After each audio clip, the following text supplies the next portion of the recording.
Hello everyone, and welcome to another stream where you're forced to deal with my hyper-fixation for a couple of hours. How's it going, everyone? The stream will be slightly shorter than usual. I have therapy at 4:30, but thanks for hanging out. We're going to do the patron-only stream after my therapy, so a little after 5:30. We'll be starting that. So if you want to become a patron, you still can. Captain Rachel, thanks for 36 months, says, finally got a chance to watch live. This will be great background noise as I drive myself insane making a spell book for a D&D cosplay. Oh! I always wanted to do something like this for the professor, but I don't have the stick-to-itiveness. That's really great. I even started like a journal for the professor that was like an in-person, first-person, character journal. I end up giving up on it at some point, which is a shame. That would have been a nice little memento. Did I check out the Chick Track DVD? I know you sent it. I saw that you sent it. I haven't had a chance to actually take a look at it yet, though. But we'll watch it at some point. Okay, let's just get into it.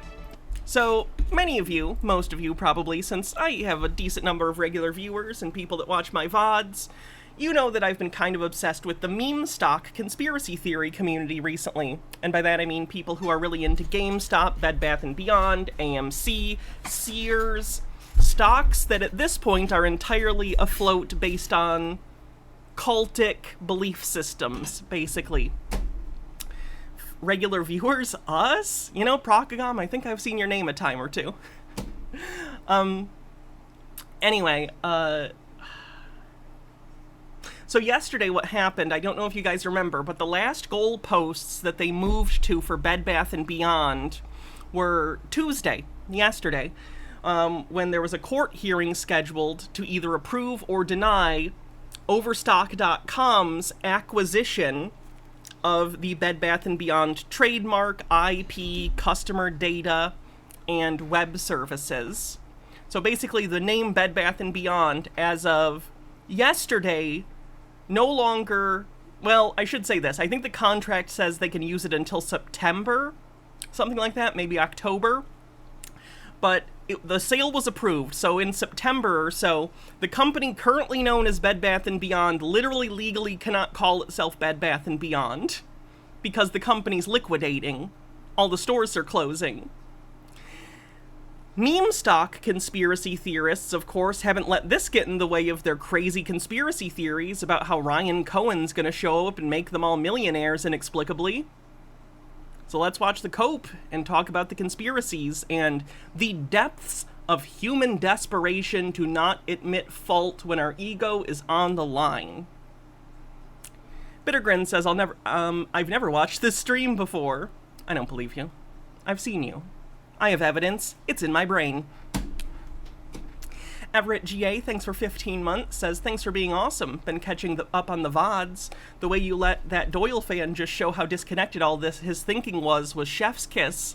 Also, this meme stock watching has been interesting. I know it's a little different, and I feel, believe it or not, I think I don't know. Sometimes I feel self-conscious about the things I show you guys, because while I like to show you the things I'm interested in, I also have to balance that against the fact that you're an audience, and that there's a lot of people on Twitch and elsewhere on the internet that you could be spending your time with. So it's interesting that people show up for this. I find it to be a little drier. I think I called it slow burn conspiracy. It's not as flashy as Flat Earthers, but I find it just as fascinating. Maybe more fascinating because of the subtler nature of it. One second. I gotta read this real quick. Listen to...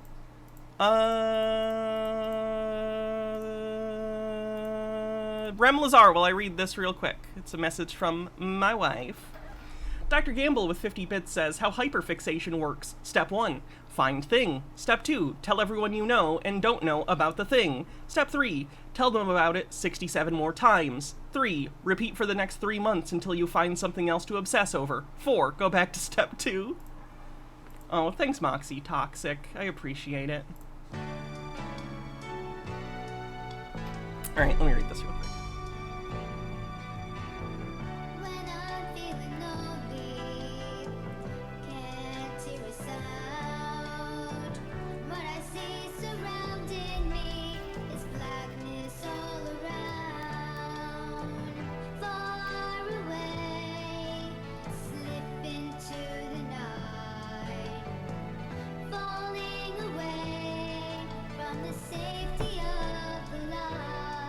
Okay, 75% to level 1. Let's just get into the meme stock bullshit, shall we? Oh my god, that guy's been fucking crazy. I showed this last time, but if anyone hasn't seen it, I feel I do need to show you just how kind of bonkers the mental gymnastics some of these people are doing. It's only a 2-minute video. This guy's a big Bed Bath & Beyond proponent. You may have seen him before. He's kind of wackadoo. He believes that Bed Bath & Beyond is going to make him a millionaire, like many of these people. His local Bed Bath & Beyond has, of course, closed, because all of them are. But here's his reaction to going and talking about his local Bed Bath & Beyond. Does he do all his videos in front of the store? Not all of them. Some of them. It's not uncommon. I've seen other stock people do the same thing. Guys, this is Kai Smolej. It's Thursday, June 20th. Bed Bath & Beyond in your area closed a couple weeks ago? Oh, they closed months ago near me. Let's see, there were 2 in Saginaw. They closed, I believe. There was 1 here that closed, maybe 2. I don't think there's any Bed Bath & Beyonds left in Michigan. They're all going to be gone soon if there's any still standing shilling out overstock merchandise. 2nd, 2023. Guys, don't be fooled by the filings in court and by the stalking horse bidder. Don't be fooled by all these official court filings. Trust your gut. 21 peanuts, 21 million peanuts. That doesn't, it's not the intrinsic value of this great company. So the intrinsic value of the company is whatever the market deems it to be in this case, which is $21 million for the Bed Bath & Beyond IP. Again, it was approved yesterday. They still have some other assets. They have physical assets they're still working on selling, and some other IP for their Bye Bye Baby brand. But the store's fucking gone! Basically, that's just an 30 seconds left in the hike. Just starting for the stalking horse. I mean, let me call it this way: a stalking cat bidder. This is not a horse. It doesn't run that way. So basically, if you go to the LinkedIn account of Patty Hu, the director in charge of Bye Bye Baby, she posted pictures. And guys, I'm surprised. I mean, a company, they say it's going out of business, and then you see the executives and directors with smiles like that. The smiles going up to here. Guys, this is not the end. Okay, 2 things. Firstly, they're public-facing members of the company. It's their job to look happy, regardless of what's happening. Part of, like, their job is PR, even in dire situations. And 2, why wouldn't they be smiling? They're all getting upwards of $1 million pay packages as they're leaving the company. They're rich. They're fine. They're making money off of this. They'll jump and go to another company that's not insolvent. You're the one who put all your eggs in this meme stock. They didn't. They were smart enough to get a paycheck in contract. This is not the end. Also, that name itself is worth billions of dollars, right? It's not. It's worth $21.5 million. Well, less than that, actually, because it wasn't the only thing being sold in that auction. It's somewhere less than $21.5 million. We know that, because that's how much it was sold for. Right? So, today... But they never let reality get in the way of a good feeling. Today and tomorrow, basically, what I'm gonna see, this is what I expect. The fake mainstream media, they're gonna scare the hell of you. They're gonna try their last chance to push you to sell your shares. But don't sell, buy and hold. It's a buy, hold, and beyond. That's the company's name, the future name. Here comes the best part. So this is my lovely store, and everything is in there waiting. So basically, everything is in there waiting. No, it's not. It's closed. They took out all the merchandise, but they left the shelving. That's shelving that they left. It's closed, sir. It's closed. Sky NB, thanks for subscribing. And guys, Ryan said I am contrarian in nature. I love things when nobody wants them. And right now, as I see, thanks everyone who's just wants coming this in, by the way. How you doing? And Bye Bye Baby or Bed Bath & Beyond. Wait for Ryan Cohen. Why are you closed? It does have that energy, doesn't it? Why are you closed?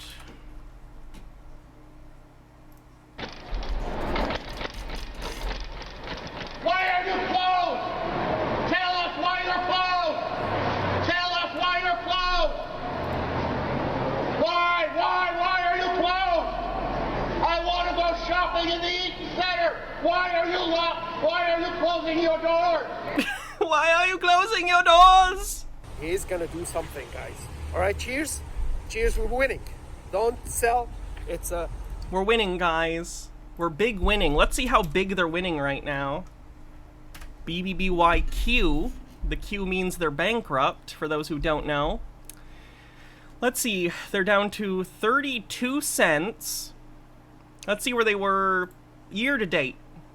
So a year ago, they were at least at $2.31, and the high for the last year was $5.86, and now they're at 32 cents. So they've lost 86% year to date. Over the last 5 years, they've lost 98% of its value. Pummel Homestead, thanks for 200 bits.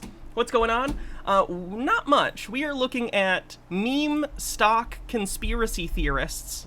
Bed Bath & Beyond is bankrupt and going out of business, but meme stock bros are desperate to believe that they're still going to become millionaires because they've put thousands of dollars into a stock of a now bankrupt company that's liquidating.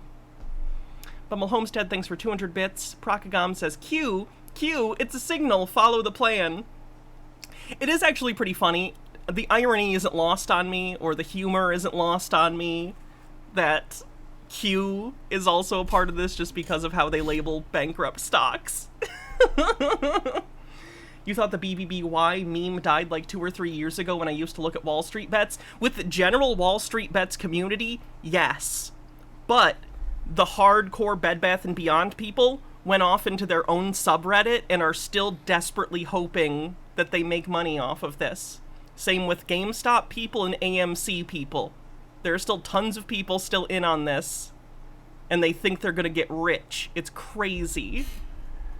Buy, hold, and beyond. Jesus.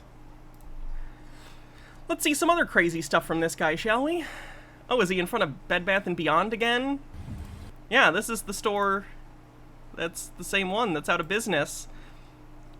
So this guy just drives to his closed Bed Bath & Beyond store sometimes to film videos. Oh boy, this is depressing. Can I say Kafka-esque? Instead of waking up one morning and finding oneself to be a giant cockroach, he woke up and found himself to be a really stupid day trader, which I'd argue is worse.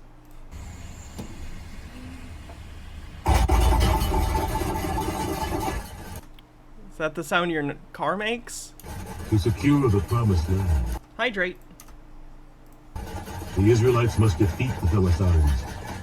But King Saul has lost God's blessing. He's listening to the David and Goliath biblical story on tape. Oh no. And now he faces the Philistines' greatest champion, Goliath. Which is Warren Buffett in this case. Berkshire Hathaway. You think You think Berkshire Hathaway, which, by the way, if you don't know, is Warren Buffett's company, it's ginormous, it's in real estate as well as tons of other sectors. They're an investment firm, they do all sorts of stuff. Warren Buffett being former richest man in the world, still one of the richest men in the world. You think he's going to buy Bed Bath & Beyond? Not even Bed Bath & Beyond. That name has already been sold to Overstock.com. You think he's going to buy whatever is left of the skeleton of Bed Bath & Beyond? Like, what does that even mean in this case? They're selling the name, they're selling the IP, they're selling the leases, the employees are being laid off. Like, what is even here that could be called a business once this is all said and done? Like, it's all thoughts and feelings. It's like they think there's a platonic ideal of Bed Bath & Beyond that can be bought. The company is the sum of its assets at the end of the day. And those assets are all being picked at by vultures because the company's dead. The company literally only exists as the sum of its parts. And the parts are being sold off piecemeal. Looks like there's shelves left. They were selling the shelves. I just don't think the ones at this store sold. All those trillions of dollars. I'm not even kidding, by the way. If you went to the Bed Bath & Beyonds that were closing, there were signs up that said, like, hey, shelving and equipment is all for sale, too. Are ours. Will one of you Soon. It's like they think if they imagine a good scenario, it'll happen. Yeah, it's very The Secret. It's very, law of magnetism, woo-woo bullshit. This kind of magical thinking, by the way, it's pervasive in all conspiracy thinking, not just these guys. Israelites? I gotta fix this flower crown. Jesus. And the Philistines will be your slaves. I win. And you We win. We will win. Someone must fight him! Not you, Jonathan. The warrior who defeats him will be a rich very man. rich. Very rich. one man in Israel. No one Why does Goliath sound like Gerard Butler in 300? of God's Just people. follow Ryan Cohen. David. Ryan Cohen. Did I tell you guys I watched 300 for the first time, like, last year? I'd never seen 300 before. That's the movie people like? That's the movie that dude bros like? It's the fasciest shit ever. Keenan94, thanks for a tier 1 sub. And I like the 300 graphic novel. I've read that long before I read, like, or saw the movie. And that also, again, it's like a shot-for-shot remake of, like, the comic, so I get it. But it feels like Zack Snyder, similar to what he did with, like, Watchmen, doesn't understand context and what... It's like he doesn't understand the point of certain things. Like, Watchmen, I think he just thinks that Rorschach is badass. Like, I don't think he understands that Rorschach is a bad guy. He's an asshole. He's a monster. He's a crazy person. You're not supposed to like Rorschach and think he's badass. He's supposed to be a disgusting zealot, basically. You remember the wrestling, Japanese, You're no soldier, you're a shepherd. the feeling, the Shepherd. tweet of Ryan Cohen? That's here. It's coming, guys. Look at the So stock. protect my Why sheep, it's going God up. will protect me. The stock went from like 21 cents to 30 cents OTC. OTC meaning over the counter, meaning it's not listed on public like stock markets. It's a penny stock.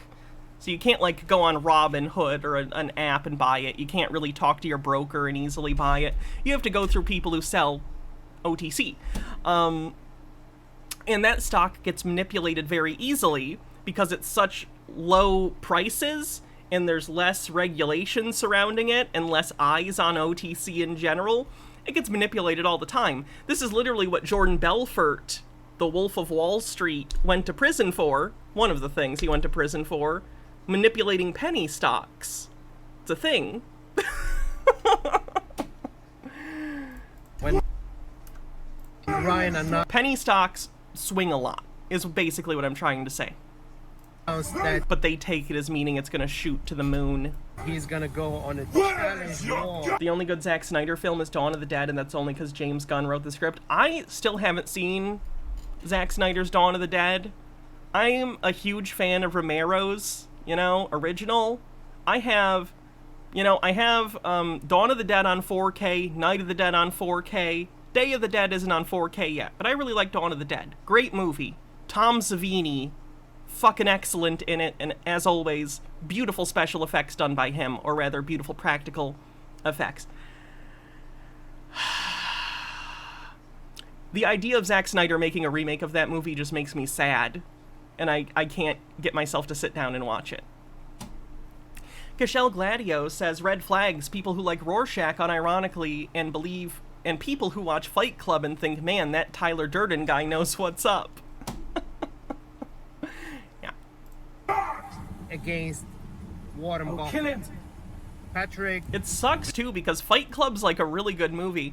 I feel bad for Fincher. Like, what else could he have done? I feel like it was pretty obvious what he was trying to say. But if you read, I don't know if you guys are familiar, but Chuck Palahniuk, who wrote Fight Club, did sequel graphic novels, Fight Club 2 and 3, which aren't... They're not great, but I will say this. It is a meta-examination on how people reacted to the movie. It's sort of a meta-reaction to people thinking that they were supposed to like Tyler Durden, or liking him even though they weren't supposed to. So while it's not really a good Fight Club sequel, it is kind of an interesting thing to watch Chuck Palahniuk try to start to write a sequel, and then it devolves into fourth wall breaking meta shit, and the whole story falls apart. I enjoyed it for what it is. Haven't read Fight Club 3, though. Don't know anything about that. Read the second one. Patrick Bourne, you're lost. You're lost in... Have I heard of NFT washing? I've heard of wash trading, which exists in NFTs and crypto and theoretically any market, but it's pretty rife in the crypto world. Wash trading, for those who don't know, is you trade one asset back and forth, whether it be a stock or an NFT or a cryptocurrency or whatever. You just trade it back and forth with yourself at high prices, but really, you're not really spending any money because it's just going back and forth to you. But by creating these fake wash trades, they can artificially make people think that there's demand out there at high prices for this thing that can then manipulate the market and general market sentiment as a whole. We know this from a ton of SEC filings with the recent lawsuits of Coinbase and Binance and FTX. Wash trading is rampant in these communities. Hydrate. Will do. This fight, in this war. You saw some crypto bros talk about it, and the whole time I was wondering how it's not a scam. It's a scam. It's a scam. They just think that's a feature, not a bug. There are tons of people in crypto who primarily enjoy it because, generally, it's cracking down now. But for the past 10 years or so, there's been so little regulation and oversight, it's been rife with scams. I would go as far to say at this point, the primary use case for crypto is scams. You know those crypto ATMs that you see at malls or weird places? Those basically only exist so your grandparents or parents can be tricked into using them to send money to someone in Nigeria who's scamming them. Red Werewolf says, fun fact, Tom Savini is local, and he bought some of the cakes I've made at work. Oh, that's awesome. I don't even know what I'd do if I saw Tom Savini. What do you say to that? Oh man, I love the way that you render... I love the way that you make fake corpses and shoot heads. He actually would probably enjoy that. God damn, my hair is kind of fucky today. In this proxy war for your master. Did I see the couple that got the cops called on them during a closing out sale after spending $600? No, I didn't. Why? What were they complaining about? Like, what was happening that got them kicked out? Rageology says, and they shall look up at me and cry. Please, it's hardly even subtext, it's basically just text. Try and think critically about the media you watch. And I'll look down and whisper, no. Warren Buffett. I'll be better without Liked your penis gun and From Dusk Till Dawn? That is good. Have you guys seen that? From Dusk Till Dawn, Tom Savini gun. His dick gun. It's a gun that is under, like, hidden under, like, a cod piece, and then it flips up. There it is.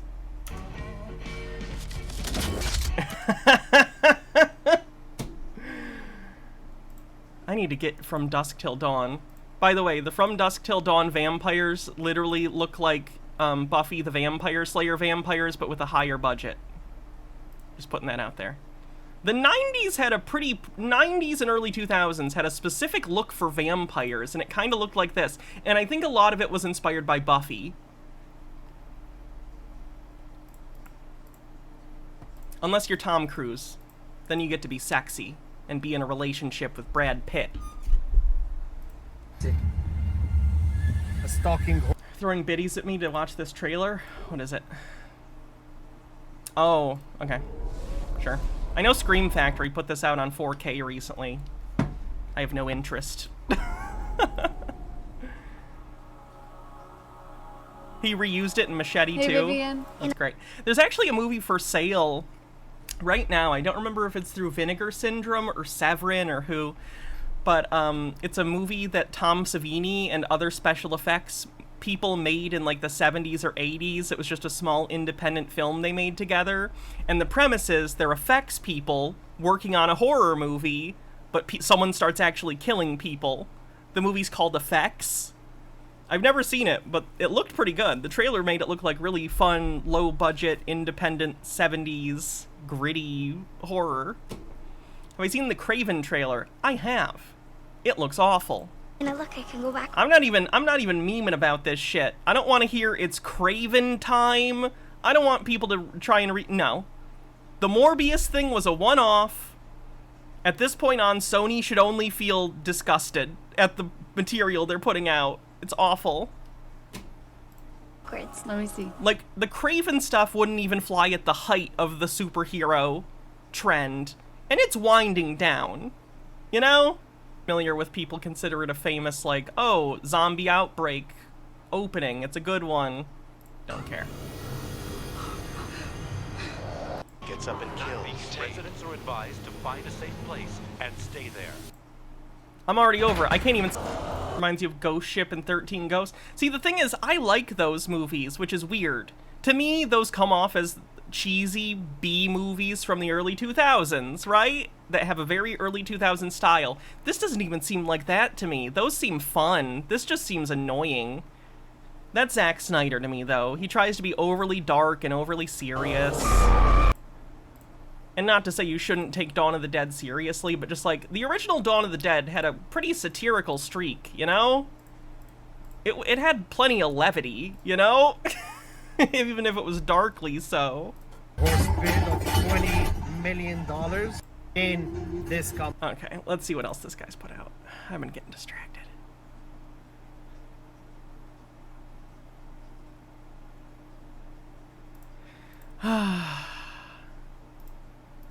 Alright. Holy moly. Bittergrin says, Maggie May Fish has a video about how Snyder missed all the thematic points of the original Dawn of the Dead. I like Maggie.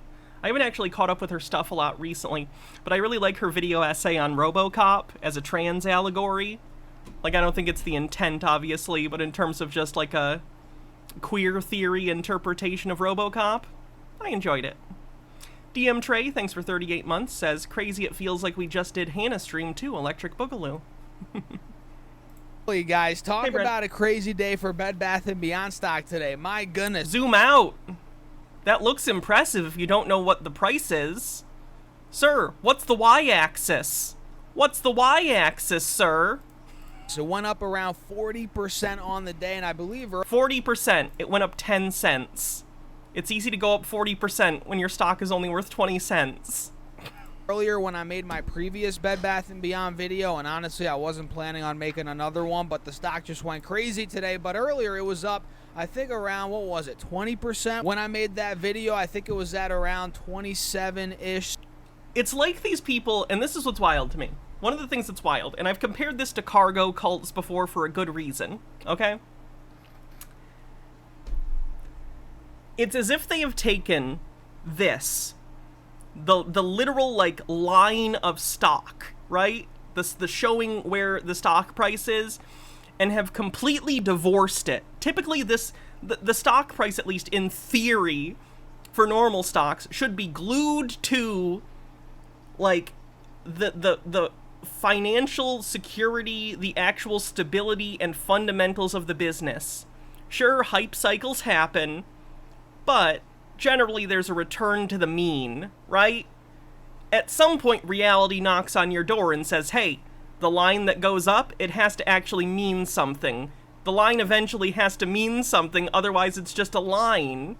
It's just random people buying into something that's worthless. If I convinced, I don't know, what's something useless sitting around me? Here's a tiny piece of a wrapper from something. I think chocolate-covered pretzels. Let's imagine that I somehow convinced a group of people that this thing is worth money, and they all start bidding on it with each other. And there's a line similar to this, and they're all outbidding each other, and the line keeps going up because they're just so hyped about this piece of plastic. It's the best thing ever in their head. They think they can come along later and sell this piece of plastic to someone else for even more money. So it's a speculative investment as far as they're concerned, but none of them are actually looking at the thing and going, okay, what can I do with it? What is it generating? What is it doing? That's Bed Bath & Beyond right now. It's generating nothing. It's doing nothing. They're selling their assets. I don't care what this line says. This line at this point is an indicator of how many idiots are buying useless bullshit. None of these people are going to get any money out of this. Sense, and you guys can see we complete. You think I just described 99% of crypto? I think you're underestimating. Blew through 30 cents, and we got all the way to pretty much 33 cents at the end of the day. So in this video, guys, we're going to do a quick breakdown on the charts, talk about the stock, what I'm looking to do. But before we actually do that, don't forget to get up to 17 free stocks from Moo, each up to 2,000 bucks. Use that link down below. Sorry, Rachiology. Rachiology said, what isn't a trans allegory these days? No, seriously, let me know, and I'll trans allegory the heck out of it.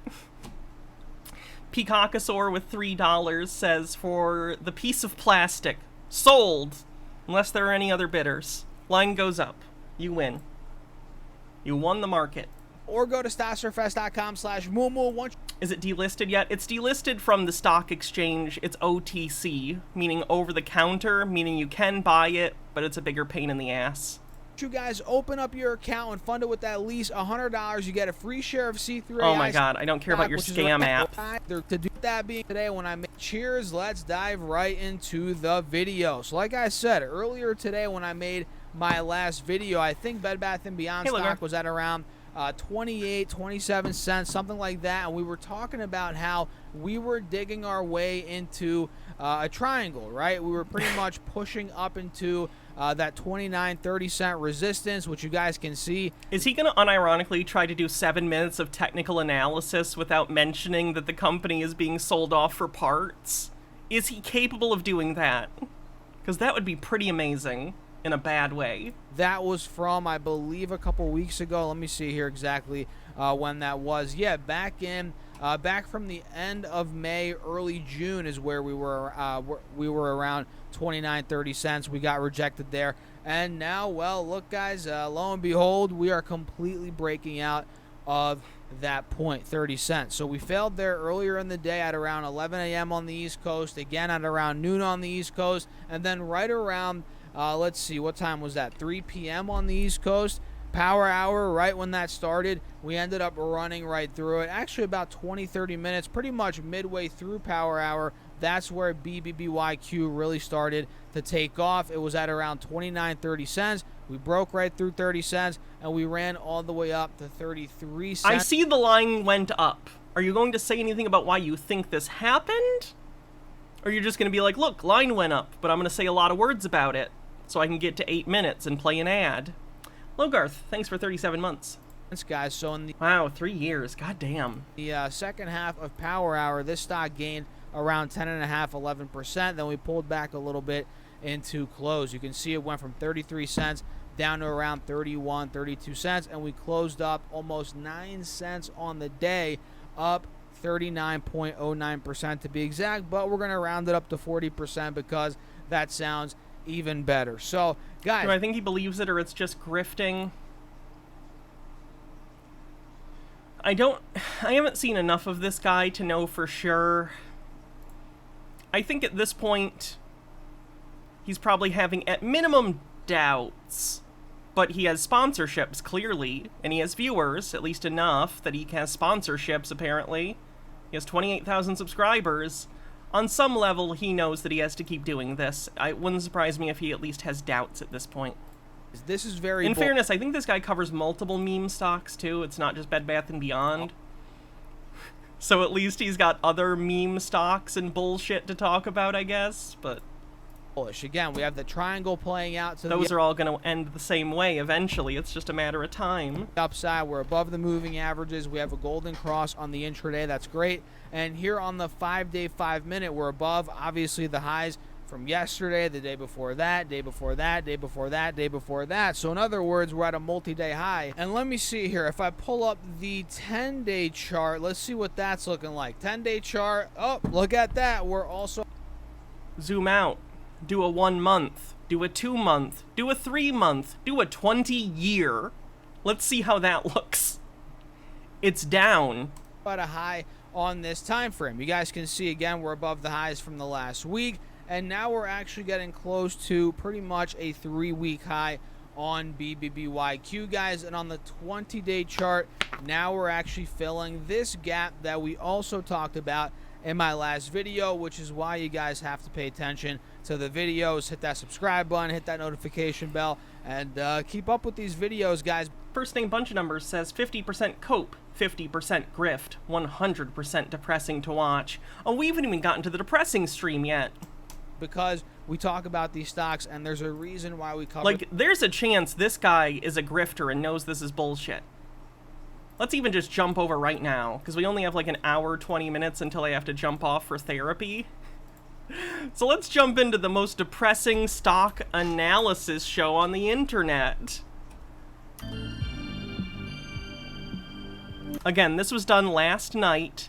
This was a live stream after the court hearing had already happened, approving the sale of the Bed Bath & Beyond IP, trademark, customer data, etc. to Overstock. Do I have any DWAC stock people? They probably exist. I haven't seen YouTube videos of them, though. I think they're less prone to making videos because they tend to be QAnon-type people. So usually if they make videos, it's more about QAnon-type stuff. I've seen some QAnon people, like, mention the DWAC stock, though.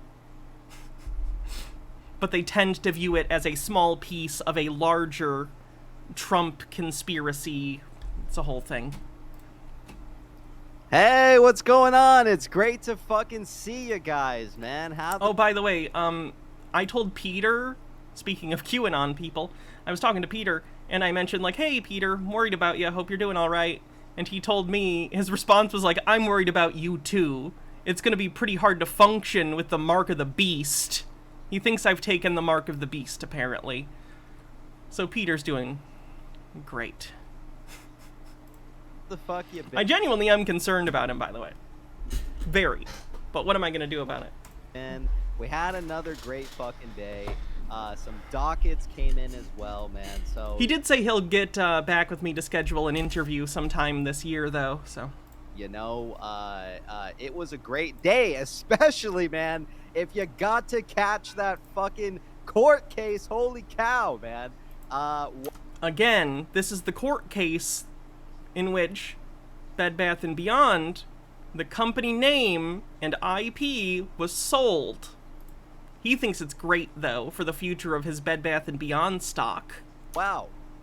Looks like Mr. Glenn, man, on behalf of the bondholders, was a little fucking pissed. I love to fucking see it, man. Judge was kind of holding his ground, too. Really didn't want to give him the leeway, you know. Everyone's been kind of doing everything by the book, man. It's been very interesting. The court case was... Is it strange for trans people to see old pictures of themselves before treatment? It depends person to person. For me, it's weird. Some people have a huge aversion to it. A lot of people, in fact. So I would say, rule of thumb, never unexpectedly, like, show a trans person pre-transition or post pictures of them without permission pre-transition. For me, it's interesting because so much of my life pre-transition was on the internet already, because I did that show for years, you know? So for me, I guess I'm used to it. It doesn't bug me a ton, but it is weird. It's definitely weird. I see that person and I'm like, I know that's me, but it doesn't look like how I feel. Was definitely some drama for sure today. Rageology says, as I get older, I'm appreciating more and more that one of the key skills to living is being able to move the fuck on. Yep. Overthought. Thanks for gifting a sub. Welcome to the show, man. It's great to fucking see you guys. So this is the people. Oh, I feel much happier now, believe me. I was not happy. I didn't feel like there was any reason to live. I thought my life was a waste and that I just hated everything. And that, like, I don't know. Like, there were times where I had, like, how do I say this without getting flagged? I had Minecraft ideation. You know, the kind of Minecraft ideation that you don't tell a therapist unless you want to go away for 72 hours. I used to have that a lot, and I used to just not care if I lived. It's like a whole different person now. I feel great. Transitioning is the best decision I've ever made. And I don't know if there's anyone in the audience who needs to hear that, or like whatever, because I know that there are people who have before mentioned to me that watching me and seeing my transition helped them come to terms with their own stuff. And anyone out there who's struggling, firstly, I understand how hard that is. I hope you're doing okay, and know that there are people out there who care about you. I care about you, and I'm always open to like help people or talk to people if you ever need to talk to someone. And this community is incredibly accepting and wonderful. Our Discord's great if you want to join the Discord and talk about anything. I don't know, I just know that you're not alone, whether you're in the closet and you know you're trans, or if you're just questioning, whatever's going on with you, it's okay. You're okay. You have people around you who love you. There are plenty of people in this world who love you and will support you and be just so joyous if you choose to do anything to be more of who you are. And if you don't, if you're someone who's just questioning and you decide, you know, I question this, but no, I think I'm good. Great. That's great. No matter who you are, be you. Life's too short. EP show, man. I am not a financial expert, nor am I a financial advisor. Please seek the avenues to do so. If you want to trade, you're not going to find it here, man. A lot of this is opinion, a lot of this is speculation, and a whole bunch of it is entertainment. I mean, for God's sakes, I'm in an astronaut outfit, man, okay? We like getting together, we like having a good time, and we like talking about the stock, man, and there's nothing wrong about that. This is... as it's getting toward the end of Pride Month, a queer cleanse? Sure, for later. An open platform, so we do provide links in here if you ever want to come on and share anything you like about the stock. We'd love to hear it. If you have anything that you notice in the court case that maybe you felt like you wanted to share, any TA or things like that. Get into the discussion. He's a and start in Sloppy Steaks here, man, to just give us some gifts throughout the show. So chat, give a warm welcome to Sloppy Steaks. We do have some peepee fan art here. Hope you enjoy. Can't wait to see the finished product. We do also have 1011 shares backstage, Spy and also Michael. So let's go ahead and bring all three together. Yo, you there?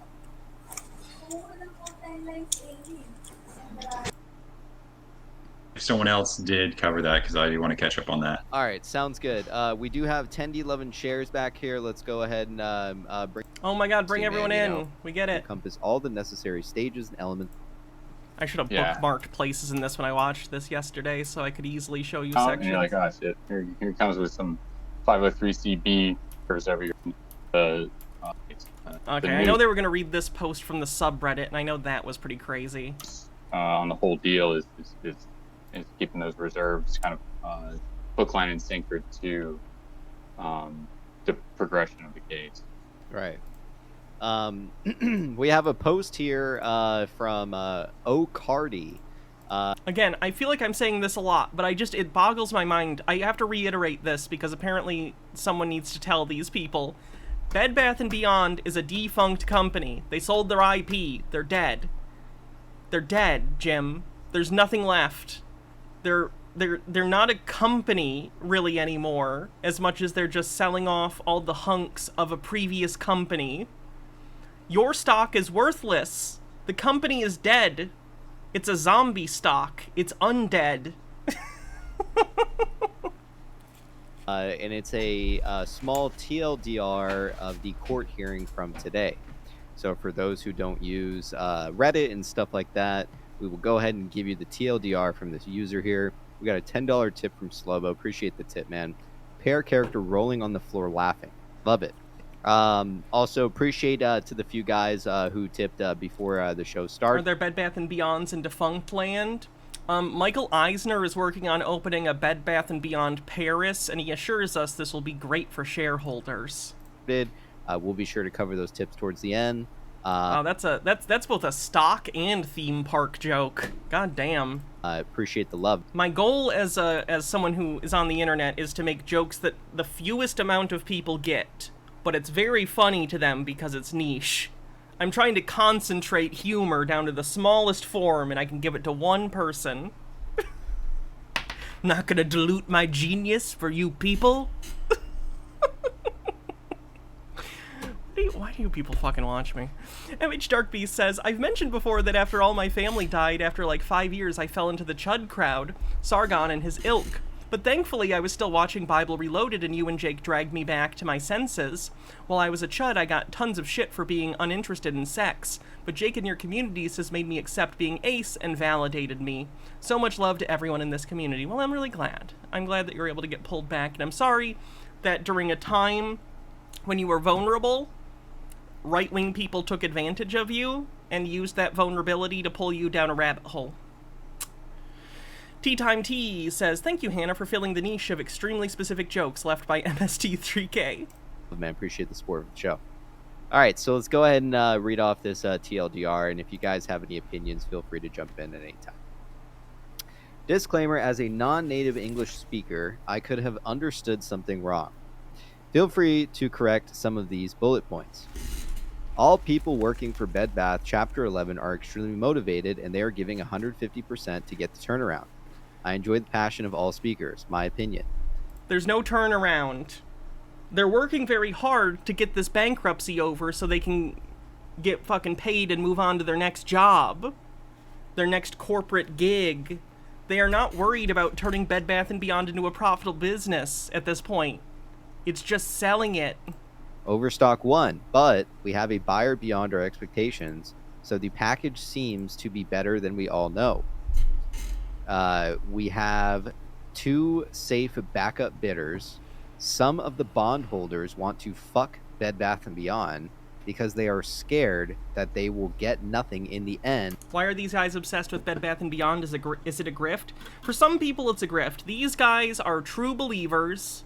They have put a bunch of money into Bed Bath & Beyond stock and built their YouTube careers on it. So it's kind of a sunk cost fallacy mixed with cult mentality. When they get a good turnaround. We requested a full trial for tomorrow. A full trial typically refers to a trial or court proceeding that is scheduled to take place on the following day and is expected to encompass all the necessary stages and elements of a complete trial. In this context... One sec, chat. I gotta think. Do I need any groceries? I have cheese. I have bread. I have lunch meat. I don't think I need anything. Oh, I remember. Conditioner. It suggests that the company has requested a comprehensive trial to be conducted promptly after the court hearing held today. That trial is solely related to the bondholders who believe they have... We already have butter, and I don't really do eggs. Been I mean, I do at restaurants and stuff, but I don't, like, make eggs at home usually. And will most likely not be televised, as confidential information may be shared during it. We will most likely know the outcome within a few days in a docket. There is no other delay planned at the moment, but the judge said it can spill into Thursday. Overstock only bought 5 IP contracts and has no leases signed. There is no TSA with Oracle, current EAP. 265K to walk away for leaseholders, all agree.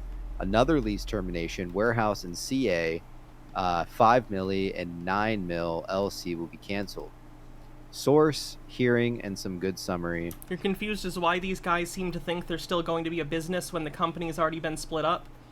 They think they have created communally, their stock cult community has come up with basically official cult doctrine. And while it varies slightly from person to person, they have different theories around this stuff. The general consensus amongst them is that Ryan Cohen, who is an executive officer at GameStop, who they all like because he's like a tech bro, dude bro, crypto, Elon Musk wannabe. They all like that guy because he's also a degenerate gambler. And they think that he's gonna come buy Bed Bath & Beyond and save them all and turn it into a profitable company, and they'll all be rewarded greatly for their loyalty. I'm not kidding. This is how they think this works. They think that a company is gonna give them money for loyalty to a stock. Oh. From Discord. I'll keep editing and making some adjustments. You guys have anything to add on to any of that? I want to know what the last part is. You want to know what? So he's there was an acronym about Oracle that I didn't. The TSA, like the service agreement. Yeah. The term is it? What is the T in the TSA? Oh, It's the same thing that Ryan Cohen was talking about when he said he already paid for one but didn't get. ERP, oh, right? oh yeah. I think that's what it was called. Yeah. That's really interesting because I don't know if the Discord stream had fucked up or not, but basically, like when they were going, I don't know, maybe I was working, I don't know, but I missed the part where Oracle stepped in, and I guess that was. Yeah, here I got it pulled up. It is EAP. So that's going to be like enterprise current. He meant to say ERP. Yeah. So the ERP is an enterprise resource platform or something like that. So. Okay. I, off the top of my head, also don't know what ERP means, but the difference is I don't have a regular show where I give what is effectively stock advice. I kind of feel like that's probably something that if you're in the stock market and making large moves, you should know, right? You should probably know financial terms, I would imagine. Andronicus Khan says, Hannah, I'm tired of your FUD. I'm waiting for the stock to drop to 0 so I can buy infinite stock. Then when it goes back up to anything, I will have all the money. We'll see who's laughing then. Damn it, found the infinite money glitch. So, planning, okay. So, yeah, my Teddy's senses started tingling when he made that tweet the other day. Did you guys cover that last thing? My senses started tingling. Did we cover what? I think it came in after the show, Citizen. ERP means erotic roleplay. This group actually, in their off hours, they do erotic Bed Bath & Beyond employee roleplay. They pretend it's just after hours, and it's just them and the display beds. Boom, chick, chick, chick. I think that tweet came in after. Yeah, it came in I after. thought though.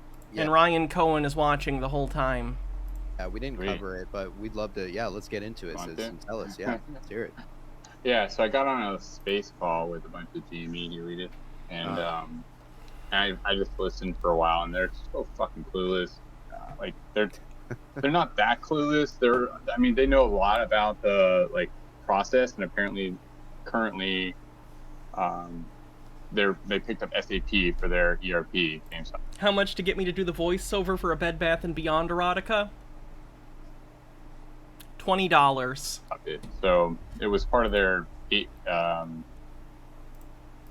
Vianney with the hats off. What do you want me to wear? Their quarterly meeting with a couple times in a row. They were talking about wanting to get into it, but Yeah. Apparently, they've been sludging through the transition, and God. and so there's that aspect of it, but with the timing of him saying that, the hat I wear the least? Oh, that's actually a good question.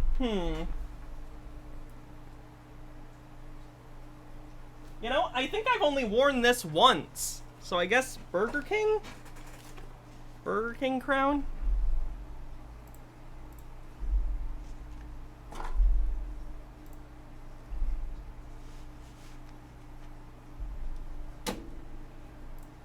right after the Oracle. Now, I'm curious how you do on the site Cameo. Bad. I would do badly. On Cameo, it only makes sense if people know who you are. I'm a niche internet micro-celebrity. Like 1,000 people total know who I am. You can't have a business base, like for Cameo, based on like 1,000 people, most of which don't even want that. Kind of objection. I just thought that was interesting because it wasn't even like the tweet he quote tweeted to or replied to, whatever he did. That was like in May. So he just like wanted to go out and reach out to this guy and put him on blast that SAP is dragging their heels. So Ryan Cohen responded to a tweet from a month ago, right, from this guy, and someone actually like tagged Ryan Cohen. They're like, "Hey, you know, you're like responding to a tweet from like a month ago, right? You may not even see this shit." Right. Yeah, it's true. So it would be one. Has Ryan ever mentioned Bed Bath & Beyond? Oh, it's even funnier. It's so much funnier, I'll tell you. Rachology says, instead of a Burger King, you shall have a Burger Queen, as dark and terrible, etc. So Ryan Cohen actually did buy into Bed Bath & Beyond at some point. He got, I want to say it was like 12%. So at one point, Ryan Cohen was a major investor in Bed Bath & Beyond, which is what got these people into it. A lot of them, because they were on the GameStop meme stock, and they saw Ryan Cohen, their daddy, buy into Bed Bath & Beyond, and they went, oh my god, he's gonna save another company! So then they all bought into Bed Bath & Beyond after he did, which raised the price. Line goes up. And after the line went up, Ryan Cohen went, ha ha ha ha ha, you fucking idiots, and sold and made a profit. So basically, he pump and dumped them, but they're such... To be clear, I know Stockholm Syndrome isn't really a thing. Let me be clear. But they have what I would call some kind of similar thing to Stockholm Syndrome. They've been victimized by Ryan Cohen. He's fucked them over, and they don't even believe it. They still think he's their savior. It's wild. Like, imagine if what happened was like... Has anyone seen The Last Temptation of Christ by Martin Scorsese? Imagine if Jesus got off the cross and started, like, beating his followers with it, and they were like, oh, thank you, Jesus, you're still gonna save us. That's effectively what they're doing with Ryan Cohen. Because some of the guys... Stock Syndrome. Stone Cold Syndrome, fuck! There's nothing more painful when you're supposed to be an entertainer and kind of funny for a living, and then just randos make a joke that you're like, fuck, that's clever, that's funny, I've been thinking about this topic for a while, why didn't my brain think of that? Alternative explanation that'll make my audience feel great. I have the funniest audience on Twitch. They're so funny, they make jokes even I wouldn't think of. Logarth says, who would do such a thing? We're saying, like, you know, he's probably just being a Karen. I'm like, you're a fucking idiot if you think Ryan Cohen is being a Karen right now because he's not getting good customer service. Right. It's just a statement, and I just found it very telling that he would bring up an ERP competitor to BBVY's current ERP. He would basically... The Oracle ERP is a competitor to SAP, so I just wonder if there's going to be some type of if they're just dragging their heels for the integration with Teddy, right? Human resource integration, stuff like that, and a TSA is that it's a service agreement. So if there's no service agreement, they can pay off the $250 million contract and then pick up SAP and then call it a day. Exciting, man. Tomorrow's the day for the baby sale, man. That's today. Today is supposed to be the day they sell. This is where the goalposts move to. Today, they think that Bye Bye Baby is worth billions of dollars. They're wrong. They also thought Bed Bath & Beyond was worth billions of dollars, but that's where they moved the goalposts to until presumably later today when the sale price is announced and it's much less than they expected. Did they actually auction the rest of the company off yet? They auctioned... They're in the process. A lot of it's been auctioned off. The big thing is the name Bed Bath & Beyond and associated IP and trademark has been auctioned off to Overstock. The leases, I think they're dealing with. Some of them, they've given like a one-off payment to the rental companies. Some, they're selling the leases off to other companies. It depends. That's in the process. But they are, yes, all the assets are being sold off. It's just, we're in the middle of the process right now. Not even in the middle. We're probably in the last third or so. It takes a while. Formally, like, it takes a really long time to wind down the operations of a company as big as Bed Bath & Beyond. Like, there might still be some stuff going on with this in small ways for, like, until the end of the year, maybe next year. So, like, unfortunately, it might give these people crazy breadcrumbs to latch on to even after all hope is lost. It already has been, but they could still go on for a while. But for all intents and purposes, Bed Bath & Beyond is done. It's all just winding down at this point. And it's going to be pretty interesting. I think yeah, and the thirdly would be the docket 1102 came out. Thanks, Sparkly Flowers. At 30 minutes. Uh-huh. And that one is the final, if you want to get into dockets, or I know you're talking about court cases, but this was kind of like a... Looks like the tweet they were talking about. It looks like the dumbass was trying to get tech support by tweeting the CEO. Yeah, I remember that. He basically said he bought like a suite of software or something from that company, and he tweeted at the CEO that he couldn't get help with it, which, yeah, that's pretty Karen-y. Hydrate. We heard about maybe having an extension, and then all of a sudden we get this docket 1102 that says final order has been granted, so just throwing that out there. Okay, so it is going down tomorrow. Carter, is that... The sneeze went away. Am I off here? For the P.O. Box, food items or no, might be thinking of sending some German snacks. If they are sealed, pre-packaged snacks, yes. Nothing homemade. I'm sure people make delicious recipes, but, you know, I don't want someone to, like, poison me. So it has to be something that's a pre-packaged thing. If you have snacks from your local area, wherever that is, that's fine. Yeah. I see a no. Like I said, by the way, when you send those, we're going to do a big unboxing stream every once in a while. So people who have sent stuff, I'm sure it's gotten to the box. It's just in waiting until we get enough where we can make a stream out of it, or part of a stream. I have a Kaz call me and then Carter saying no. Okay. All right, so I think part of the reason that the court everyone finding out that Bed Bath actually made money during the clearance sale, which, by the way, their clearance sale was 20% off, which is their normal kind of sale. So that means that as SUGov plans to run Bed Bath, it is profitable, that's exciting.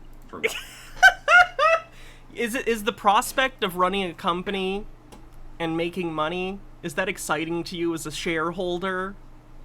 Wow. What in-depth technical analysis. Rageology says, I know you've mentioned that some of these meme stock people have been misogynistic. Do they have a general political outlook, or is it fairly broad spectrum? From what I've seen, it's a lot of libertarians. A lot of libertarians. Surprise! One. But also, I think that for the record, I do want to point out, when I was talking about people being misogynistic towards Sue Gov, the CEO of Bed Bath & Beyond, I've seen that more on the subreddit. I haven't seen it from these guys. I want to make that clear. These guys are delusional.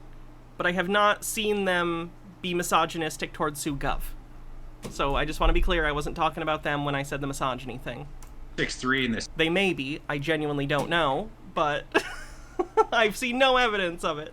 365 cases. The reason those are so important is because any bankruptcy judge has to use those as precedents to know what to say, to how to rule things.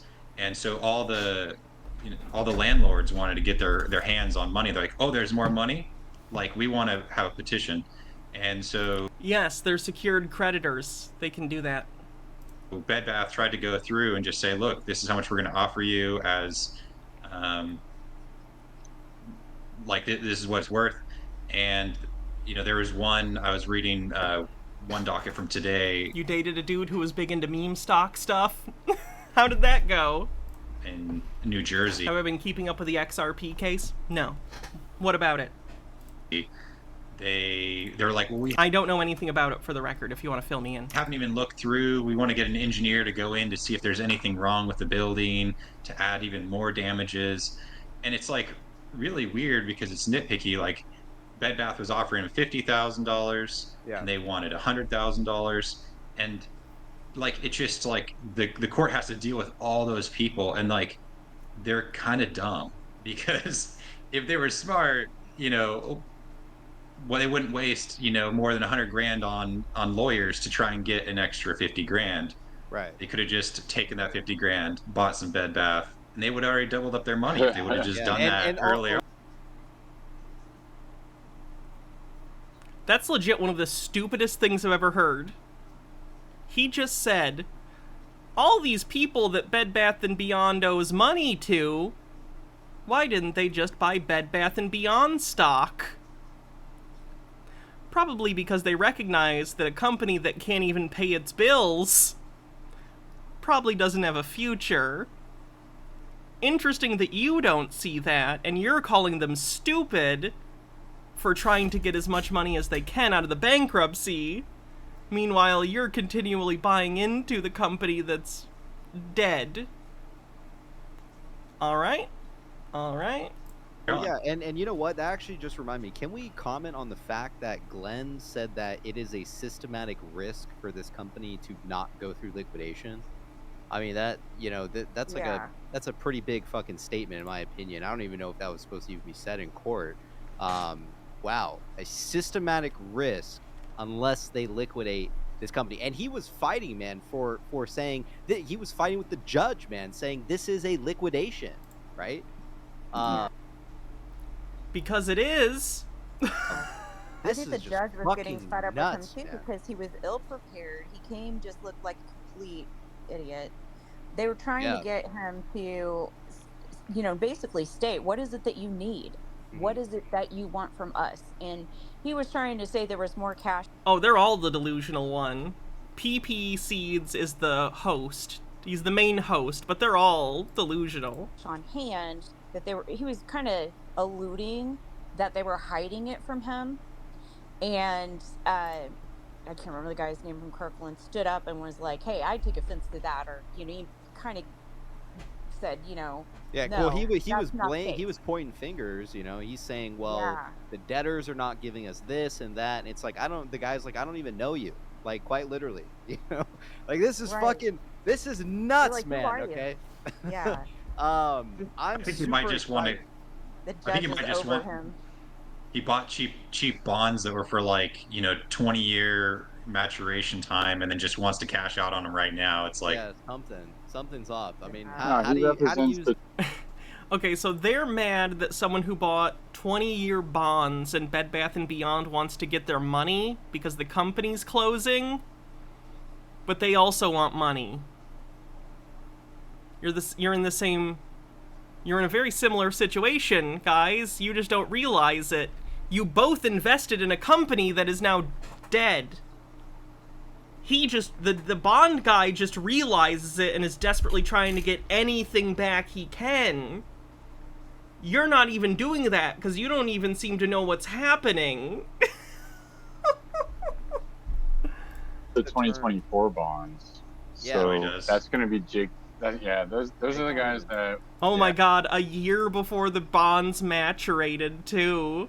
That sucks. Imagine you buy a 20-year bond for a company, and then on year 19, they go bankrupt. Woof. I'd be mad, too. I don't blame him. Yeah, they were. So that's a good point, Michael. Like, the fact that they made money, now the least people and landlords are asking for more money. That is, yep. When you have debts and then you're bankrupt, people will try and take as much from your assets as they can while you liquidate. That's the point, is everyone's fighting over the leftover, like, chum. Everyone's fighting over the leftovers because they all know that all of these companies on some level have liability here, right? They lent money or space or product to Bed Bath & Beyond, and as with anything, there's a certain amount of risk, and as with these guys, their bet didn't pay off. And now, knowing that they're not going to get probably the full sum back, they're at least trying to get as much of the pie as possible, and they're all fighting each other over who gets first dibs on things they're owed, because there's just not enough to pay off everyone completely. Additionally, I did hear the... I think Bed Bath & Beyond, the last number I knew, and it might be down now that they've sold a bunch of assets, but last I knew they were like $3.5 billion in debt. Something like that. I don't know the exact amount at this point, but I heard that number at some point, and that was down from, I think, an estimate of $5 billion, I think. So there's a lot of people looking for their money back. You know who's last on the list? These guys. They're not getting anything. They're not secured. They're not secured debtors. They're just rando stock bros who bought stock. Kirkland, the blonde, the really tall blonde that was just absolutely wrecking Freeman. She said that, yeah, she was amazing. So she had said, during the whole conversation about the oopsie, I didn't mean to submit that to the docket. She said, and by the way, there were reserves, there was payables that were not on there that were supposed to be on there and that were delayed. So that number should have never been a profit. I don't know if anyone else remembers her saying that or not, but she did mention that kind of like quickly under her breath a little bit, like just as a dig to the whole, like almost like look directly at the judge, like, look, this is what this shit they tried to pull. So I really enjoyed that. It's nuts. It's nuts. It's a system. How many times does this guy say, it's nuts? That's like his main, it's nuts. That's crazy. Whoa, that's crazy. It's nuts. Systematic risk. And I think, I've been online for 10 years. I'm sure there have been days where I've been off or whatever, and my commentary has effectively just been bullshit like that. Everyone does that, but, like, come on. You're supposed to be a stock analyst, sir. Analyze the stock. According to the guy who's representing... Hillman said that. Yeah. Freeman. And he also said rug pull. Wow. So if you guys want a little, well, it's tinfoil, but also not. There's a video store these guys should invest in. Oh, God. I have to bring this up.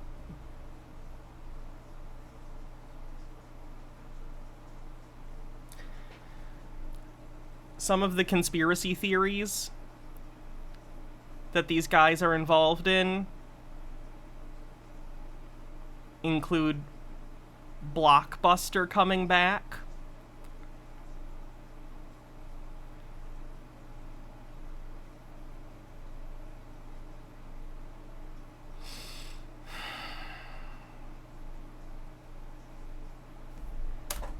So I was looking through. I found I just happened to be reading one of the dockets, and it referenced the some of these people, the ultimate major conspiracy theory, similar to how, like, in QAnon, the storm is sort of the apex point, that's the climax and end result or goal of that conspiracy, that's the doomsday, so to speak. In the meme stock community, the storm is G-Merica. And what they think G-Merica is, I'm not fucking kidding. First of all, no. I'll leave that as the punchline. Okay.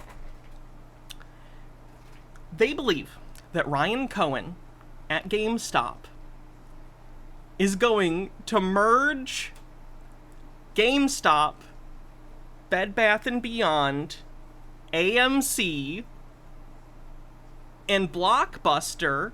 Sorry if I missed any. They may have been other ones on the on the list. And turn them into an Amazon competitor called G-Merica. And they believe it'll be bigger than Amazon. Now, why do they believe this? Well, GameStop started tweeting mysteriously about something called G-Merica, and they're like, G-Merica is coming, you know? And the stock people did what they do and made a bunch of conspiracy theories about it.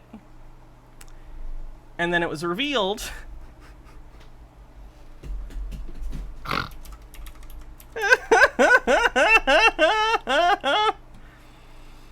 G-Merica is the name of a collection of NFTs that GameStop is selling on their NFT website.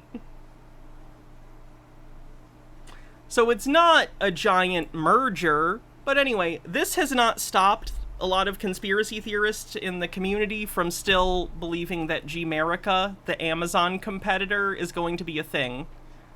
This was revealed, and then they were like, no, that's just part of it. That's not the thing, even though GameStop was like, this is the thing. They're like, no, that's not the thing. That can't be the thing, because that's not what I thought the thing was going to be. This doesn't save my investment at all. Therefore, it can't be true. 714 docket, and I was like, okay, that's interesting. And I looked at what the 714 docket actually is, and it was kind of the official. It's actually interesting. The companies they choose are interesting too. GameStop, Blockbuster, right? AMC, movie theaters. Bed Bath & Beyond is an outlier here to some extent, but I think it fits into the same category.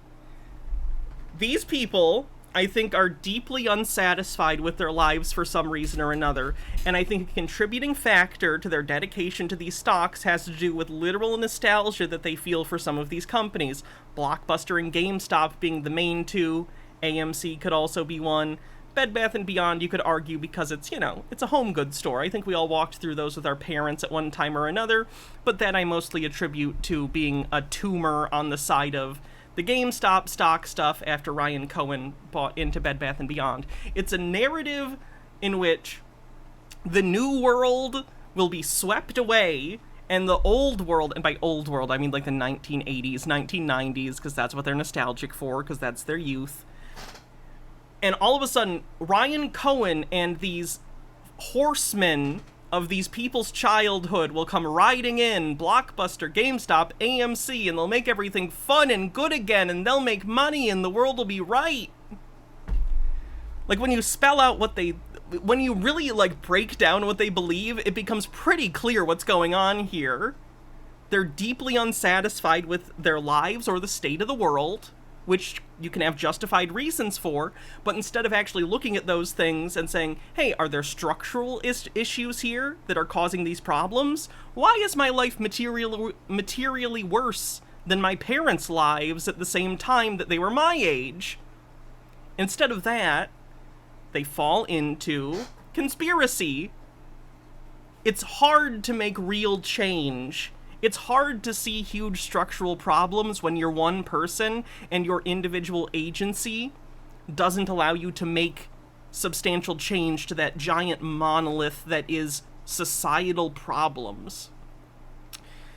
So you can do one of two things. You can either, well, I guess there's a few options. You can become apathetic and just not give a fuck. You can try and recognize the small piece you play in society, and even though it is small, you do your best to do the right thing and try and work towards, through voting and other means, to make society a better place through civic engagement and volunteering and all sorts of stuff. Or 3, you completely lose your mind and reject reality and substitute it with your own. That's what they've chosen to do. It's not good. It's not good. Hydrate. Severance with all the least people. It's like, hey, there's so much we're gonna pay you, and just so you know, like once this is done, deals. I have therapy in like 35 minutes, by the way. So, in like 30 minutes, I'm gonna have to call this stream. Just letting you know. Final, because like as far as even though they're in restructuring, they can't actually just get rid of the leases. That's not how it works. But we will be doing a patron-only stream afterward at around 5:30, probably closer to 5:40. So if you want to join the Patreon and be part of that, you can. I mean, overseas people, yeah, they probably can get shafted in that way. Like it's probably like, sorry, we're out. Right. But anyone in the United States, it's just basically whoever's. Sorry, Radiology. In my city, there's an empty Blockbuster. It had one light left on the inside for the last decade and a half. It finally blew last year, and the store went dark. I think that was the final symbolic end of that era. Someday, if I ever am lucky enough to get, like, a house where I can have... And, like, our house now isn't, you know, is fine, you know? It has enough room for us, it's great. But, you know, if I had extra room... I would love to have a room for my Blu-ray collection that looks like a video store, with shelves that kind of look like old video store shelves and movie posters and stuff. That'd be so fun. I'm nostalgic for video stores. I have, yeah, like James Rolfe, kind of. Probably not that extravagant, because I don't have as much money as James Rolfe, but yeah, a similar idea. What was I gonna say? I literally have dreams where I'm, like, in the video store I went to in my youth. Like, from you know, elementary school to high school and a little bit of college. The video store I went to multiple times a week sometimes for decades. Sometimes in my dreams, I'm in that video store. It's funny. It was a family video, if anyone's curious.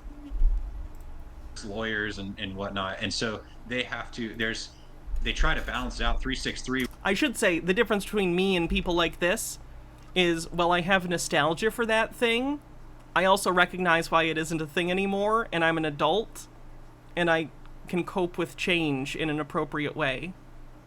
You know what I mean? This is so interesting, because nostalgia can be a wonderful, fun thing. I'm a person who loves nostalgia. I collect, you know, movies and TV shows from my youth, and I like to revisit them. Or, literally, just earlier today, I was telling Baha, my wife, about some books. Hold on one sec. I was telling her about some books that I had gotten at the Scholastic Book Fair in middle school, you know, back in, like, 2007, 2006. And I found them, and I was planning on reading some at some point, just for nostalgic reasons. There's nothing wrong with feeling nostalgic as long as you contextualize it properly. The problem is when people weaponize nostalgia, or fundamentally don't understand what it is. Nostalgia, especially from, like, childhood nostalgia, is powerful, and unfortunately it can make some people think, well, when I was a kid, everything was great. The world was awesome. Everything was awesome when there were video stores, and I went into GameStop, and when I got to order pizza on Friday nights and drink a bunch of Coca-Cola and stay up until midnight, and my parents would let me, you know, whatever. We look on those things nostalgically, in part, not entirely, because when you're a kid, you don't have responsibilities. Not as many, at least. And also, your view of the world is much narrower. You know less about the world, you're not as aware of its problems, so things feel better, more peaceful, because when you grow up, you learn nuance, and you learn about the world, and you learn about people, and you get hurt, and you realize, oh, life's this complicated thing.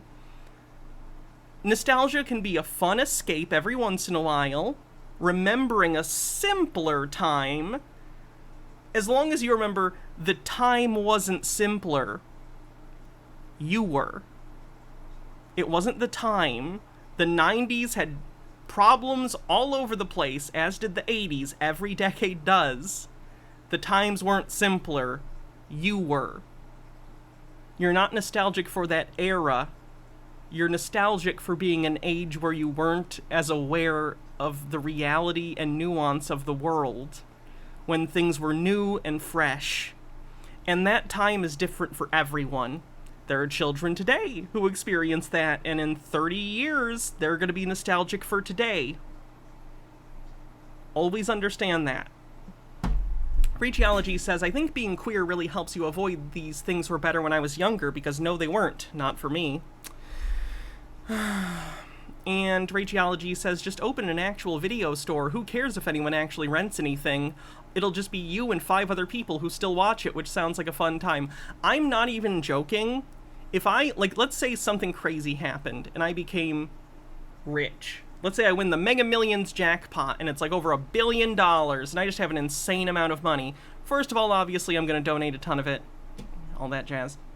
But I would keep enough that, like, I and my wife are okay, pay off her student loans, pay off my house, and then just open a small video store. I know it won't make money.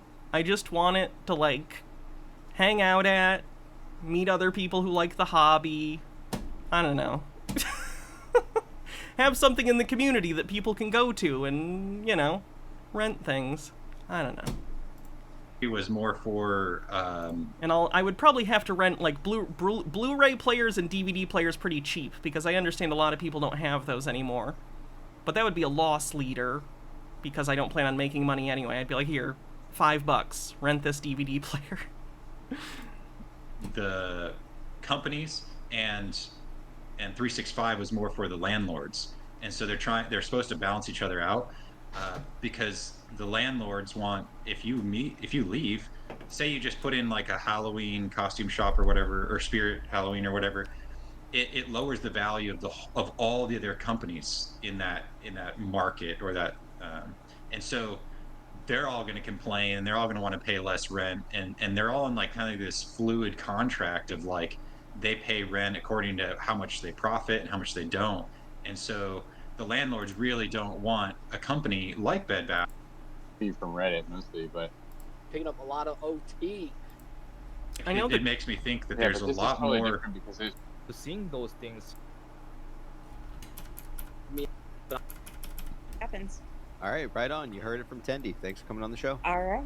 Thanks for having me. Right, Bye-bye. Bye. All right. It looks like U Copy's backstage, man. I'm still working on finishing U Copy's intro. I'm actually, so here at the Pee-Pee Show, man. Does the stream give anyone a viewer discretion warning? Yeah, it does that. Twitch added a feature where it asks, like, my channel's always been mature rated, because I know I swear, I talk about difficult topics sometimes, I tell crude jokes, so it's always been set to, like, mature. But also, lately they started being more specific, so it might just be part of that new system where you have to mark, like, oh, why is it mature? Because I swear, etc., etc., you know. Gonna be revamping. And chat's horny, so it's just better to keep it mature rated. In all the fucking intros. Plus, I'm gonna be honest, I don't think don't get me wrong, I can talk to, like, kids if they're in front of me. I don't know how I would communicate with children. And also, I don't want to tailor what I do for a living every day to children. You know, I have nothing to say to them in this format. But I can talk to children fine, but on this job I want to say fuck, and, you know. ABC, Blur, well, not so much Blur. Blur's is brand new, but everybody else who's had a intro on the show will be getting a brand new one, and also I will be making one for Thule as well. Let's go ahead. It's funny to me that a lot of these people, they're showing a lot of gifs of, like, I think you should leave. If you haven't seen I Think You Should Leave, I don't even know how I would describe the tone and themes of the show. It's certainly absurdist, but it seems to focus a lot on weird bullshit humans do because we're crazy. I know that sounds vague, but if you watched the show, you'd know what I mean. It's about people's insecurities and hyperbolic reactions. I don't know how to explain it. If you've seen the show, you know what I mean. It feels to me like these guys are a little bit like I Think You Should Leave characters. and welcome you copy in the show, man. Chat, please give a warm welcome to you copy. Hey guys. You copy, how you doing, man? Yeah, pretty good. Just came back. Like Curb meets Tim and Eric is actually a good way to describe it. It uses real life kind of awkward social interaction things that we all on some level are aware of, even if we've never thought about it, and then makes it absurd, grows it to the point that it's like satirical, it's crazy. Like, what if this regular social situation that we've been in became just fucking crazy and made no sense? And I think these guys are this. We've all seen people kind of sunk cost fallacy before, you know? But what if sunk cost fallacy so hard you started a cult about Bed Bath & Beyond? Downtown condo, because because I rented out to tenant. There's some issue with some kitchen facets, so just fix those things. Oh Came shit! Back. Yeah, Nice. yeah. The tab was broken. Anyway, Wait, yeah, you're a I don't know. lamp? Today it was very volatile, very versatile. Like it was just like up and down, like crazy. Yeah, like, we I know the one dude showed up. I want to see what he says. Where is he?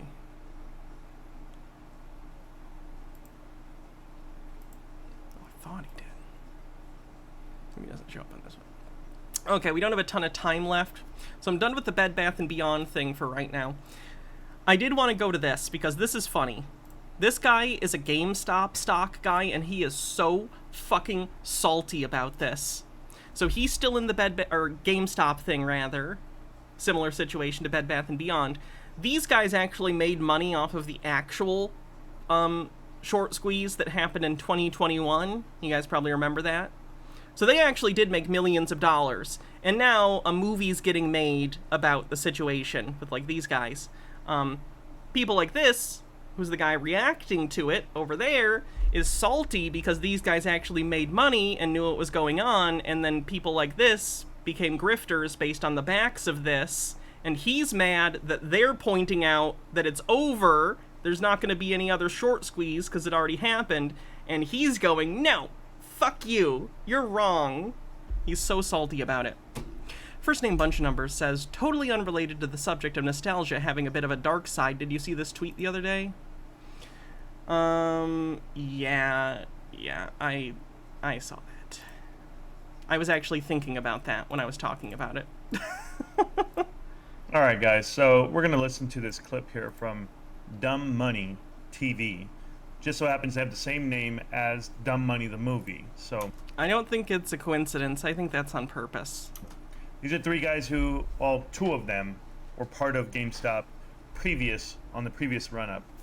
They cashed out, they made millions, they made their own website, their own TV show, and I guess they're having fun doing it. I'll show you, these individuals are extremely uninformed when it comes to GameStop and what it currently is doing. They made millions of dollars off GameStop. I think they know about it. But I'll let you hear it for yourself because it's rather embarrassing that individuals like this have a platform and now they're using it to get, what, views and subscribers. Go for it, dude. Right, I don't think if it's anything, it's not a short squeeze, it's just gamma accumulation on whatever strikes people decide to buy calls on, right? And so I don't think... Well, there is a thesis. I want to, I'll mention the thesis later on that the Wall Street bet community has on how this movie could be the next big pump for GameStop. But let's just talk about these guys in his 50s and sounds like a college kid. Yeah. GameStop investors. He does. Investors, guys. It's 2023. And if you look at the guy in the middle, and excuse me because my microphone's low. Sorry. The guy in the middle, I guess his name's Chris. I could care less what his name is. He's dressing up. That's how you know someone's like really salty and absolutely is fuming when they're like, when they pretend to not know your name or explicitly state they don't care what your name is. It's like the most obvious, like, passive-aggressive trying to make you feel like you're lesser, and it's so funny. Like Ron Kitty, trying to be like part of the theme. In addition to that, he knows absolutely nothing about GameStop. So he's going to keep looking down at his notes, his little cliff notes. A person on a podcast has notes? That never happens. Oh my god. People who do speaking about topics for long periods of time on a show sometimes use notes to keep their thoughts straight because there's a lot of things going on. Holy fucking shit. What a moron. That's normal. It's normal to have notes for podcasts. I'm not saying everyone does, but plenty of people do. It's a show where you're talking about various topics and you have things you want to touch on. If you don't want to skip them, you can write notes. That's not a thing to criticize. That's normal. Notes. He's gonna keep talking. I'm sorry that their opinions might actually be informed and they can't just pull them out of their asshole and they have to take notes to be accurate. About in detail. I'll let you dissect the nonsense and then I'll react at the end. They're sticking with the nostalgia factor here with GameStop because honestly, it's just about every other meme trading stock has completely collapsed, right? So GameStop is like the last hope. And really, I spent a lot of time this week on Reddit just trying to understand why these traders were sticking with GameStop. And for them, a lot of them really still believe that this is an ethical battle against Wall Street, that a lot of these shorts are still naked short selling. He definitely punched a hole in the wall after this. What do you think the GameStop bags and American flag are hiding? It's just all his anger holes. They're doing it illegally. They haven't closed their shorts. And a lot of these guys are just not going to give up on GameStop until they either win or lose every penny of their money. So I have a thesis of how this is all going to go down, okay? First of all, GameStop is losing money. They are no longer profitable. They're trading at like 23 bucks a share. They have $4 a share in cash, but they're losing money every single quarter, okay? And most of the GameStop investors are hoping that they're one CEO away from a major turnaround, okay? Because they've gone through like 5 CEOs in the last 4 years, and it seems like there's some kind of like 12-month like limit on CEOs at GameStop. And a lot of this all revolves around Ryan Cohen, right? So Ryan Cohen is the guy who started the e-com pet company Chewy, all right? And there are 2 paths here, all right? Path number 1 is GameStop dies a very slow death. They essentially will close unproductive stores to kind of slow the cash bleed, but they're not profitable. And as they close those stores, they're basically limiting the amount of growth that they can get with their existing business model. Okay, so eventually that company is just going to die. It will take a long time, but it will die. That's path number 1. Path number 2, and this is the path that everybody's hoping for, is that Ryan Cohen hires some visionary CEO with a game-changing plan to save the company, to send them in the new direction, to take the billions of dollars that they have in cash, and basically I can't even tell what the guy on the bottom left is thinking. Recreate a like, what is he even? New company. I don't know. They keep the name or not. But that is the dream, okay? That is the dream, but it hasn't worked yet. They tried it with NFTs. It completely failed. Everything they've done over the past few years has completely failed. GameStop stores right now are... Notice that he isn't, like, paused and refuted any of this. You'd just think he would, if he could, right? He's the GameStop stock expert, right? He said they don't know anything. So why isn't he stopping and correcting them? Are basically the first thing he says once he does break the silence is pretty telling. If it plays out how I remember it playing out, unless I'm misremembering. Funko Pop museums, okay? They're not profitable. And here's where it gets really interesting. Ryan Cohen, the savior, the guy that put like, what? I think he owns 12% of the stock. 12%. Yep. I think over $1 billion of his own money or something like that in this company. And he hasn't sold any. He has not sold any. He's still hanging tough. But the thesis is, my thesis is that when he hires this visionary CEO and gets everybody excited about this new plan, he is going to use that as his liquidity exit to say, hey, I did my job. This is the future of GameStop. It's going to be awesome. I don't want to have a conflict of interest here. I've never thought about Ryan Cohen's exit strategy, really, from GameStop. What this guy's saying doesn't sound crazy. The guy who's actually, like, I think that's probably roughly how it's going to go down. That wouldn't surprise me. I don't see him going down with the ship. I see him trying to get out, take his money, fuck off. I'm going to kind of give the reins to this person the same way that he dumped all of his Bed Bath & Beyond shares at a profit to retail investors. I think that he is strategizing on his exit. That's just my thesis. I'm not a financial advisor. It's not financial advice.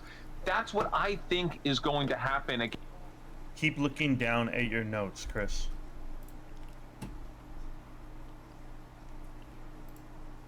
This man brutally tore apart every foundational belief for why you think you're going to make money, for why you think that this is a good investment, for why you're telling your audience that they should be investing their money in it. And the first thing you can say is, keep looking at your notes. Yeah, he has notes. That's normal. Are you going to respond? Jesus Christ. Okay, keep looking down at your notes. That's what you think is going to happen? Did you think that all up in one night? Is that it? Did you write it all down? You guys invest for the wrong reasons. To make money? I thought that was basically the point for you guys, right? Because they made money on GameStop. You've lost money on GameStop. So what's your goal? Fundamentally, GameStop is sound. So your response is no. What do you mean it's sound? What they said is true. It is demonstrably unprofitable. They're a public company. They release their financials. The last time they made a profit of a quarter was last fourth quarter, and that was eclipsed by both the previous and next quarters. The quarter loss after that was 55 million, and the one before was like 30 or 20 million. They are not profitable year over year, objectively. And as the time goes on, consoles are going more and more digital. Like, I am telling you, I think that I would bet money that PlayStation and Xbox didn't even want to put a disc drive on the current generation of consoles. The next one won't. That hurts me to say, because you know how I feel about Blu-rays and 4Ks. I don't think the PlayStation 6 or the next Xbox is going to have a disc drive. It just isn't. Something like 90% of last year's video game sales were digital. 90.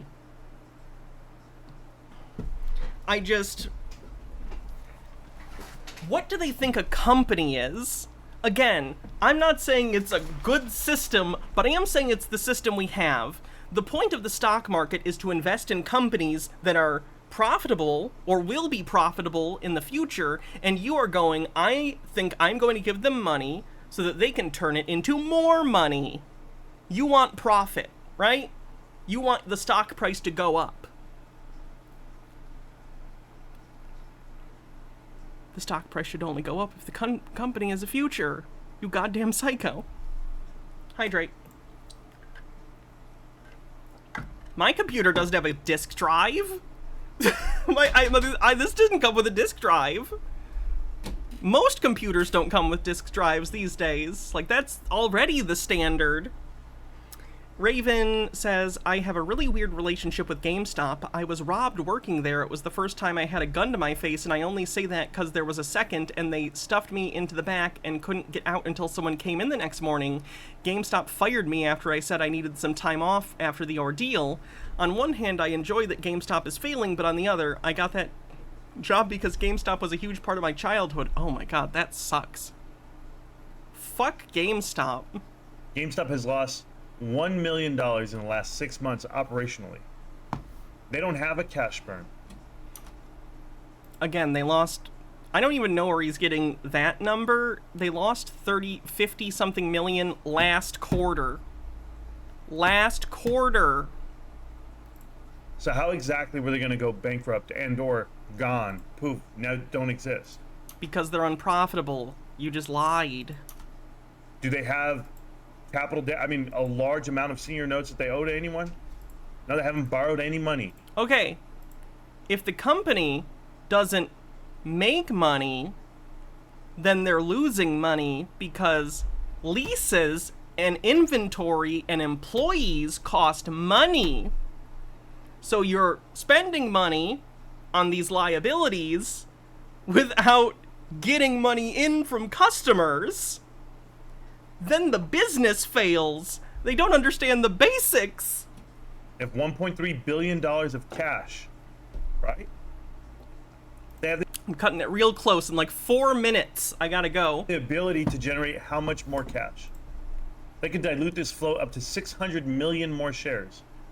You think they're waiting to hire? Right now, you just said they're going to hire a CEO, and Ryan Cohen's planning his exit right now. You three dumb fucks sit around and brainstorm the idea that GameStop is looking for the exits.